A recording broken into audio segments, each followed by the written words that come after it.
ادبیات تو گرامر اور ادبیات تو سنی شیعہ نہیں ہوتی نا بھائی. فقہی مسائل میں ہوتا ہے کہ یہ مالکی ہیں، یہ شافعی ہیں، یہ حنبلی ہیں، یہ جعفری ہیں، لیکن عربی ادبیات جو ہیں وہ تو ہمارے مدرسوں میں بھی وہی کتابیں پڑھائی جاتی ہیں جو ہمارے بھائیوں کے مدرسے میں پڑھائی جاتی ہیں. مفتی عثمان یار خان جنہیں قتل کر دیا گیا کراچی میں، وہ میری عیادت کے لیے آئے جب ایکسیڈنٹ ہوا اسی باب العلم میں، تو مجھے تھوڑا سا بلکہ بہت سا اچھا بھی لگا کہ وہ عالم کے برابر سے گزر کر آئے. تو جب وہ بیٹھے، اتفاق سے پروفیسر تقی ہادی صاحب شہید بھی اتفاق سے اس وقت میں تشریف فرما تھے، تو گفتگو ہونے لگی جی سنی شیعہ اتحاد کے لیے کیا کیا جائے. تو میں نے کہا جی میرے پاس ایک فارمولہ ہے، اور وہ یہ کہ سنی مدرسوں میں شیعہ مدرس پڑھانے جائیں اور شیعہ مدرسوں میں سنی مدرس پڑھانے جائیں. تو یہ شدت نہیں آئی.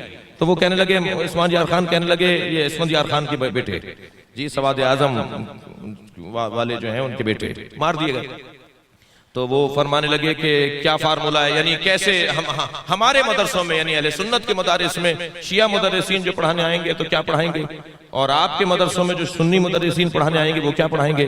میں نے کہا مثلا آپ کے ہاں جو سنی مدرسین ہیں وہ ہمارے ہاں ادبیات آ کے پڑھائیں، ادبیات آ کے پڑھائیں، صرف اور نحو آ کے پڑھائیں، اور ہمارے مدرسین آپ کے ہاں فلسفہ اور منطق جا کے پڑھائیں. تو اللہ ان کے درجات کو بلند کرے، کیونکہ جو خوبیاں ہیں وہ بیان ہونی چاہیے. تو انہوں نے بے ساختہ فرمایا کہ ہاں آپ کا فلسفہ اور آپ کی منطق ہم سے اچھی ہے.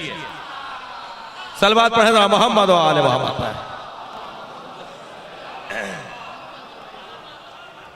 تو ادبیات جو ہے نا اس میں تو کوئی سنی شیعہ کا مسئلہ نہیں ہے. عربی گرامر جو ہے سیوطی ہمارے ہاں ان کی کتابیں پڑھائی جاتی ہیں، جو ہے وہ حاشیہ ملا عبداللہ پڑھایا جاتا ہے جی، عوام الجرجانی پڑھائی جاتی ہے. ہمارے ہاں زیادہ تر ادبیات کی کتابیں جو شیعہ مدرسوں میں پڑھائی جاتی ہیں وہ سنی مؤلفین کی لکھی ہوئی ہیں. بڑے بڑے نام ہیں اہل سنت کے جو ہمارے ہاں انہی کی کتابیں پڑھائی جاتی ہیں. اس لیے کہ ادبیات تو سنی شیعہ نہیں ہوتا، گرامر کی بات ہے، ادبیات کی بات ہے. اب ساری ادبی کتابوں میں محسوس کیجئے گا میری بات کو، ساری ادبی کتابوں میں اس تمہید کے بعد ایک مثال کثرت سے بولی جاتی ہے، اور وہ یہ کہ ضرب زید عمرا، زید نے عمر کو مارا. کہیں نہیں ملے گا کہ ضرب عمر زیدا، عمر نے زید کو مارا.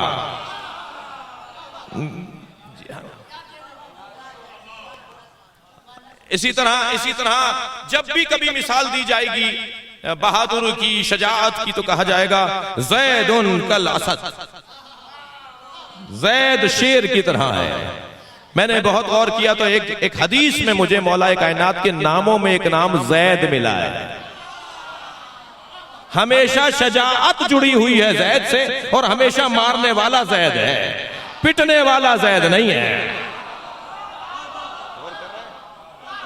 یہ مثالیں ہیں ادبیات. زید کالاسد، زید شیر کی طرح ہے.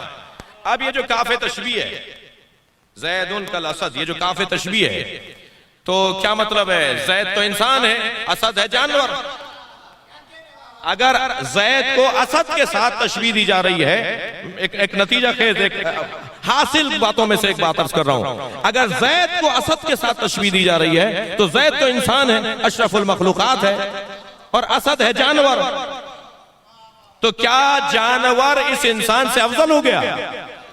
اگر کبھی کسی سے تشبیہ دی جائے تو یہ نہ سمجھا جائے کہ جس سے تشبیہ دی جا رہی ہے وہ افضل ہے. عزیزان گرامی، اگر میرے مولا حسین کو، اگر میرے مولا امام وقت کو انبیاء سے تشبیہ دی جا رہی ہے تو یہ ذہن میں نہ آئے کہ انبیاء افضل ہیں اور یہ مفضول ہے. صلوات پڑھیں محمد و آل محمد.